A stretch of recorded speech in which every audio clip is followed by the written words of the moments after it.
All right, I'm in Santa Monica today. I'm so excited. I'm going to be baking with Jenny Keller. Jenny Keller is a baker, blogger, and author. I started following Jenny in 2014 when she posted about this amazing pineapple party that she threw. I love the entire dessert table as well as her dress. I was obsessed with her dress that she wore to that party.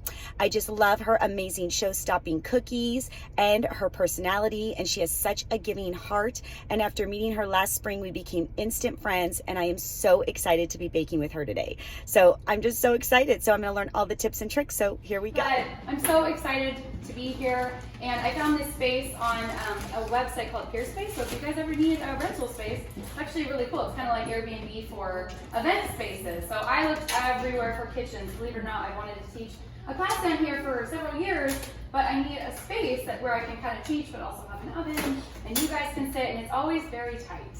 So we even say that at the bake shop. If you guys have watched our stories at the bake shop, you see how tight it is in there. So butter, you guys, one stick is not one cup. Shocking, I know, but it's people actually do think that sometimes. And the other thing is, you want to have room temp butter, but if you don't have time, it's common for you to go, oh, I'll just throw it in the microwave, and then it's running down, and that will definitely mess up your dough. It'll look like sand. So busy mom, always, wanting to get everything done. You can totally put it in the microwave, but for like 10 seconds, not, 30, so it's everywhere. And then you're gonna love our fancy containers here because I brought these from the bake shop, so I have it all measured out, but you guys are all going home with a copy of the new book, so you will have all of this, so kind of ignore my containers here, but this is how I can put it in. So you want to have room temp butter. I use salted, but it truly is you can't really taste the difference if you use unsalted. This is a big spatula. She brought me spatulas. Oh, it's okay. Erica's making our, can you get that out of here? Yeah. Okay. Yeah. Yes, but I don't have time for that, so I like to just hopefully get my room temp thing going. Okay, so we're gonna put our butter in here, and this on, and you guys. I mean, it's fun. I know. So cookie cutters. Jen told you about Orson Giggy. Amazon's a really great place to get a cookie cutter. Sur La Table has lots of cookie cutters.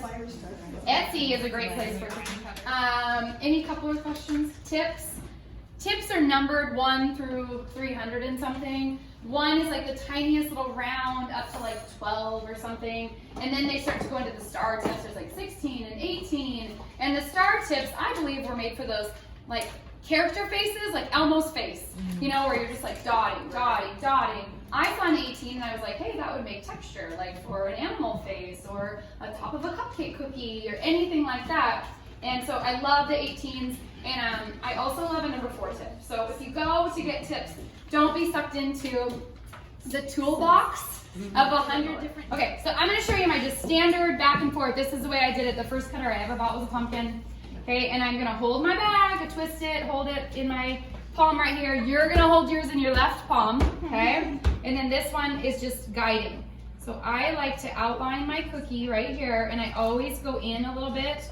So that way it looks really like nice and finished. And also if I need to move the cookie, I have something to touch. So if you go to the edge and then you go to move it, you're gonna mess up your cookie. Now, in any shape, you definitely wanna look for the shortest distance because your hand's gonna shake, right? So I'm gonna turn my pumpkin like this, and then I'm just gonna go back and forth until it gets full. And this is where you guys might feel like, oh my gosh, I can't do this, I'm squeezing so hard. You can stop. That's what's so great about buttercream. So I stopped to show you guys this, and I'm really much. Yes, this is a number 4. You guys are all whispering. You're a pro.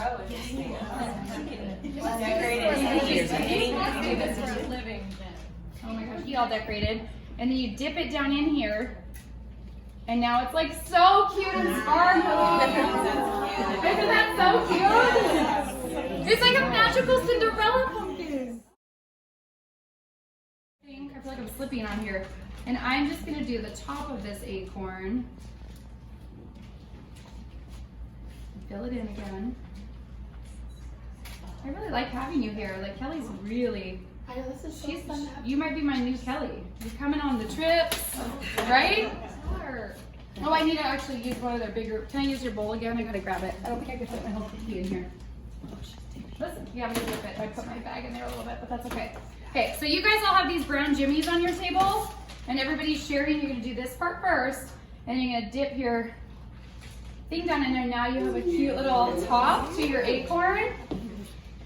And these, my goal is for everybody to leave feeling very successful. So these are all shapes that you guys can do. You've got this. With sugar and sprinkles, it doesn't matter how you frosting. Right, it's true. So now we're gonna add our little end here. I could have done the shorter distance going. I don't know which way is the shorter on this one. Is that the same brown you use on the top? Same brown. That's why you dip it first. That way, because you don't do the whole thing. So quick. Quick, easy. Like that's kind of like the real icing thing. I see it. I'm like, how long? There's a girl up and down. Okay, so brown number 4. You're gonna use this for all your cookies that you're doing today. You can use a 3 if you like thinner stripes. You can use a 5 if you want more icing to come out. The interesting thing about like the bake shop, for example, we use 4s in almost everything, but everybody pipes a tiny bit different. So I can totally tell Who did it? Yeah. What tip? It's just like when you write with a pencil. Isn't that weird? I'm like, G needed those. I can totally tell. And I'm like, I'm sure you didn't use the number 3. And she's like, no, it's 4. Okay, I went back a little bit further on this one. So you get that, and then where's our little, this one is a 104 tip. This is what I use to make flowers and things with. And the skinny part is at the bottom. So you're gonna hold it like this. So skinny and fat. And this is how you're gonna make your crust. So the neck. Stop. You're gonna make me laugh again. I have to get that out of my head. She's bad. We are gonna ask you this question because it is mind-blowing, okay? Okay. A question you would never think we would ask you here at the cookie decorating. I need a paper to draw it. Okay. Okay.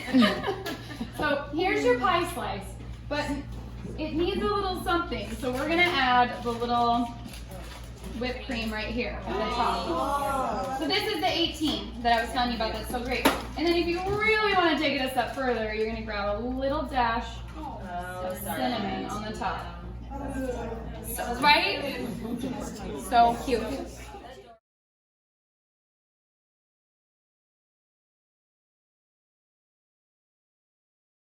So I'm here with Jenny Keller from Jenny Cookies, and I just took her cooking class. I wanted to ask her a few questions for my blog. So the first one is, what is your favorite kind of cookie to make?